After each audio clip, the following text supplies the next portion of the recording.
Putting the O-rings on the liners.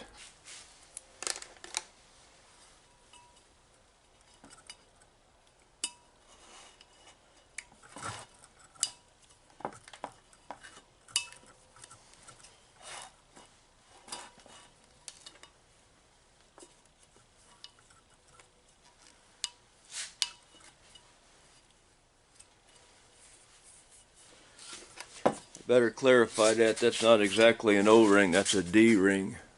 It's got somewhat of a D shape. It's O-ring on one side and flat on one side. Well, actually it's just round on one side, it's flat on three sides.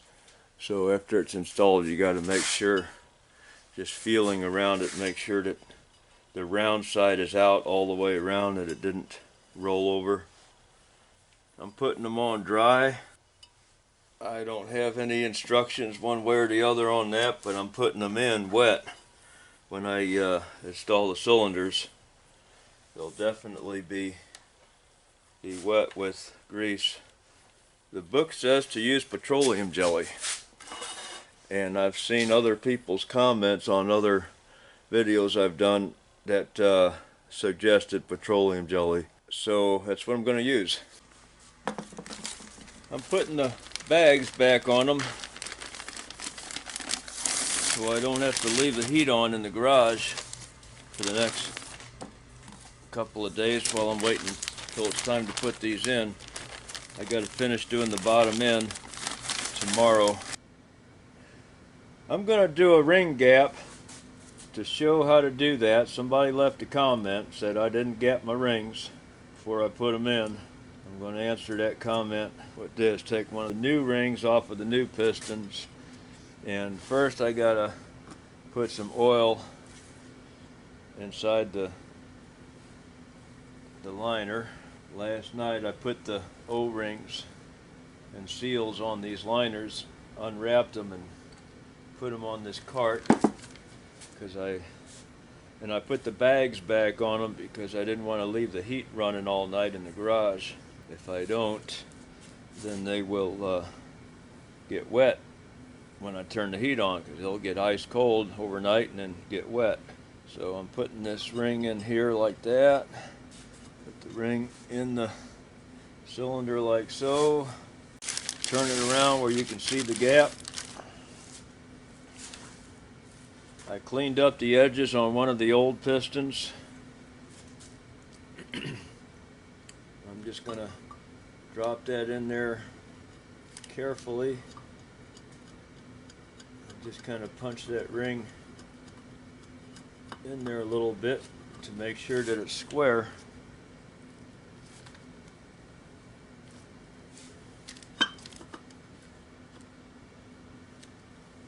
We got a 5-inch cylinder, so we want approximately 4 thousandths per inch, so that's 20 thousandths.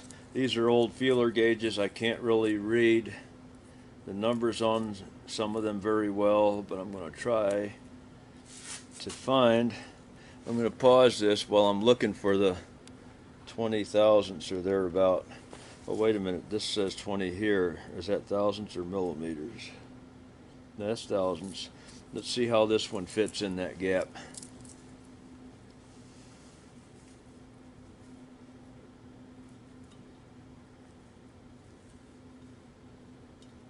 It fits, and it's just slightly loose.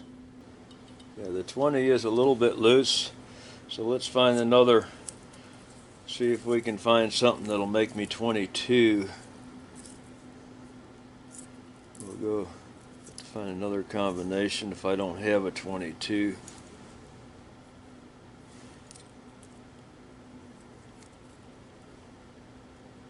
That one's a 25. Let's see if that'll go in there.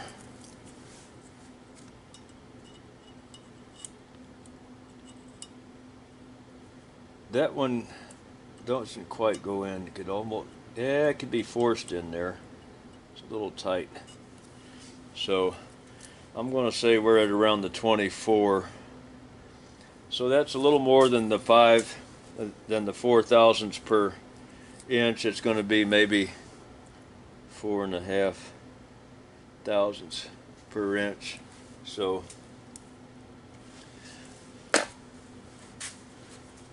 that's good. I'm more than satisfied with that. It's just very, very slightly bigger than the number you're shooting for.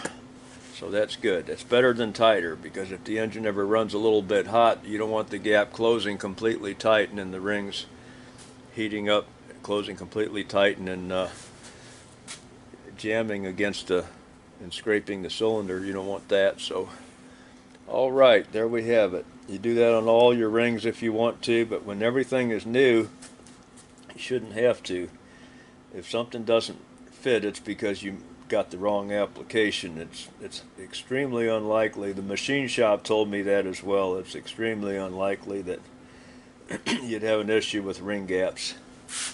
I forgot to add that 4 thousandths per inch across the top of the cylinder, the diameter, is for diesels. It's 3 thousandths for gasoline engines, and it doesn't have to be exactly that amount, just somewhere close to that. It's just a guideline to follow. Up on top here, what I got to do now is put the new liners in. As you can see by the color, the humidity has done got me again. Everything is brown and rust coated, so we got to polish everything down again.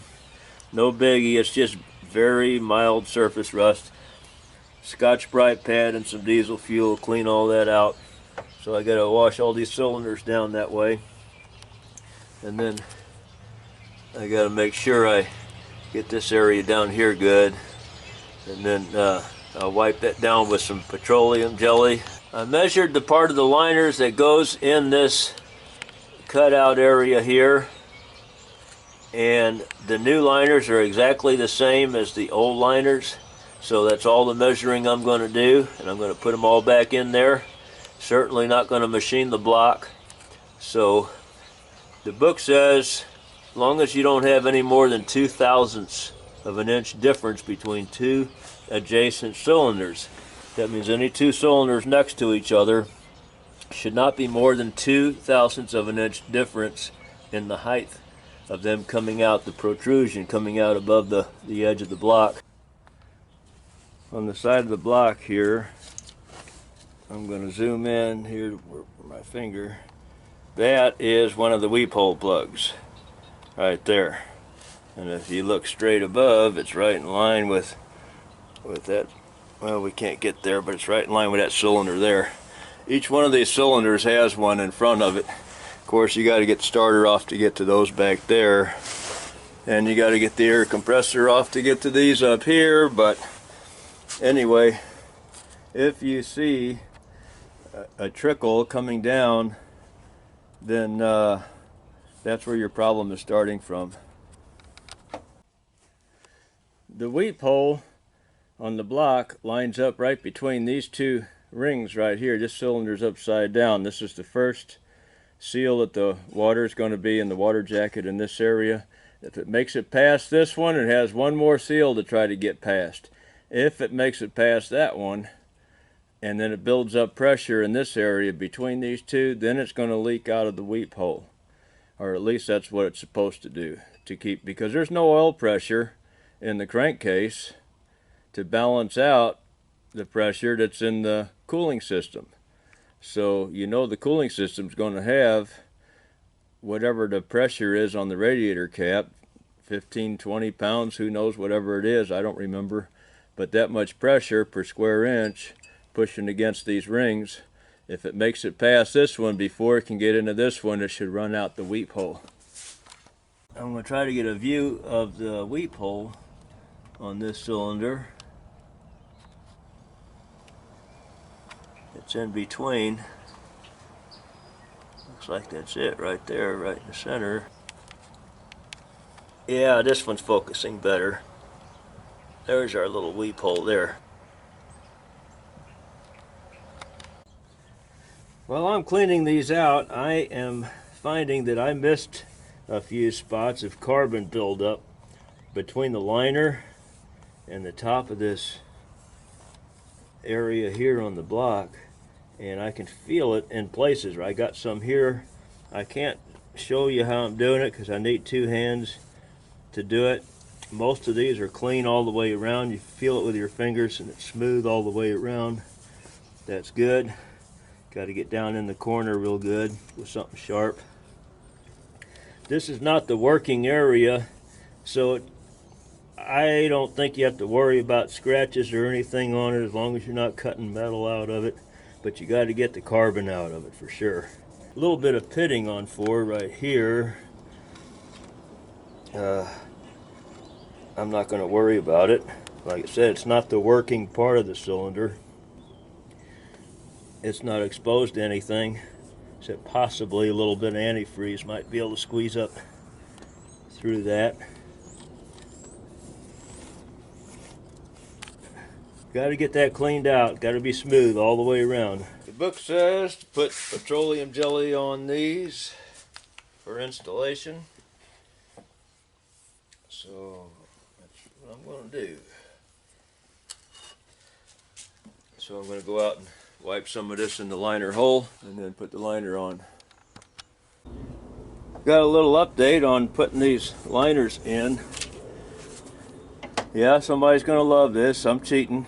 But I asked the machine shop about it, told him I was putting them in with a block of wood and some newspaper and a hammer, and he said, yeah, that's all right.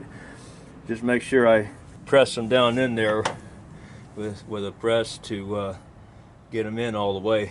I got an issue. This one here I haven't put in yet. That's where they sit when I just put them on.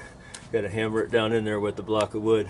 But this chamfer area, right in here, that's why I called the machine shop to ask him about it. When I was putting the grease on there, I found out that that pitted area has got some sharp edges on it. And so I asked him about maybe putting some silicone on that, cleaning it up real good, put some silicone on it, or some epoxy. And he said, yeah.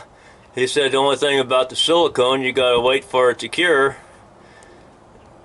He said if you got some epoxy, he said do that, put that on there, because that'll set up pretty quick.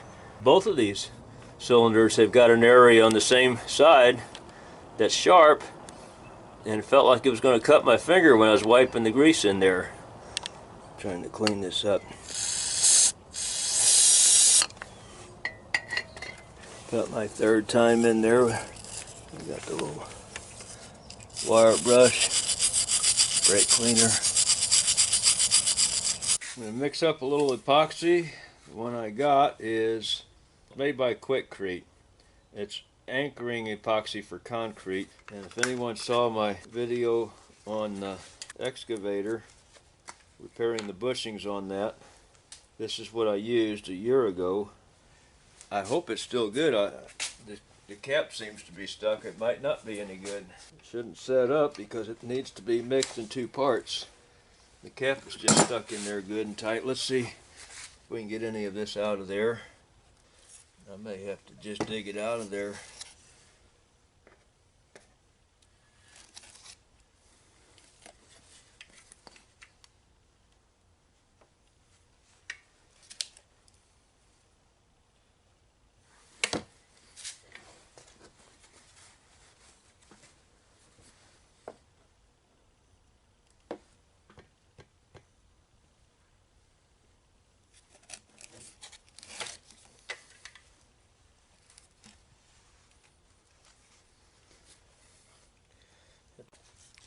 I got a rubber glove. I'm going to mix this up with my finger. I'm not going to be able to do this on camera, but you get the idea. I'll show you what I did after I get it on there. I got that in there. It's probably 5 minutes ago that I mixed it up, so it's a quick process.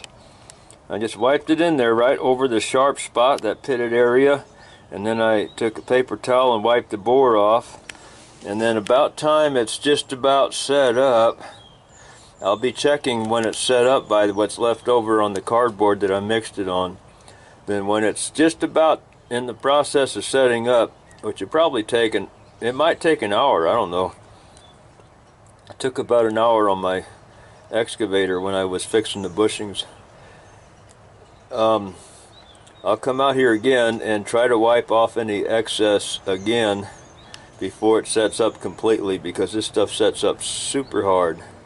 It's much harder than concrete. It's a really tough material. Don't want that down in the bore because it's going to take me a while to sand it out of there. There's my liner installer.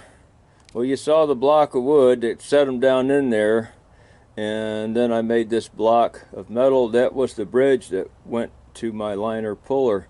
I just cut some holes on the sides of it, took some of the old head bolts and a couple of spacers. I set this one down in there tight, and then I moved it back to that one and did that one.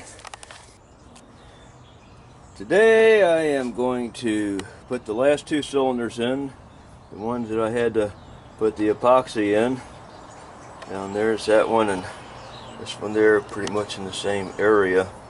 Got a clean surface rust again, although I sprayed lithium grease down inside there, all over the top of the head and everything, but look at that, we got surface rust already. Of course, the humidity is 100%. It rained for a whole day and then some. Cloudy today, 100% humidity. Just have to go with it, don't have any choice. It's not summertime, so the humidity is going to be like it is. After we get those two liners in, then we'll start polishing up the crankshaft journals and putting pistons in.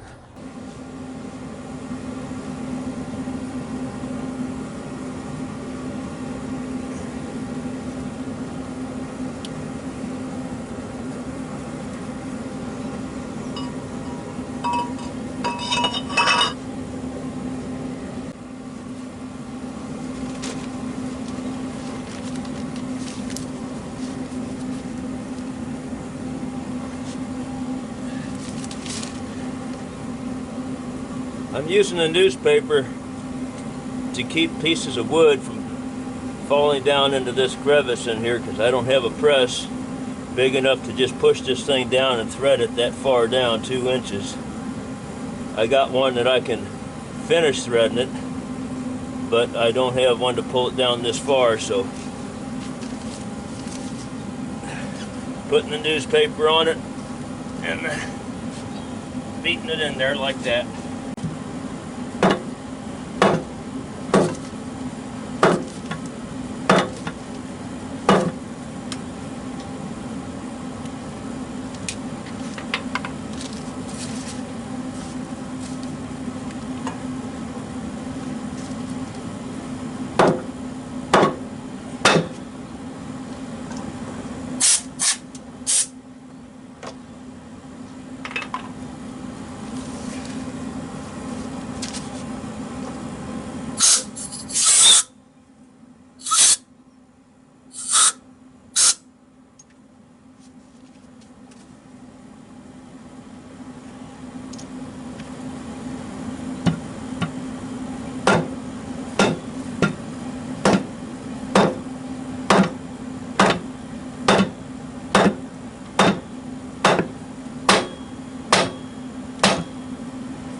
According to the book, the tool that they made especially for this has a threaded bolt that goes down through the center. It pulls the cylinder down. It's got a cup that goes over the top, and it has has 3 cutout areas, so you can measure this area here. Well, this one here is machined into the cylinder. We're not changing that anyway. We're not changing none of it. But what they call the deck height, with 40, I think it was 45 foot-pounds on that one bolt in the center, so I probably did more than that because I probably just put 30 foot-pounds on both of these. But anyway, I'm going to check my deck heights just for the video. We're not machining the block, so I'm just going to check it like this with the tail of this dial indicator. It's supposed to do it in 3 places. I think we want about no more than 3 thousandths, if I remember right.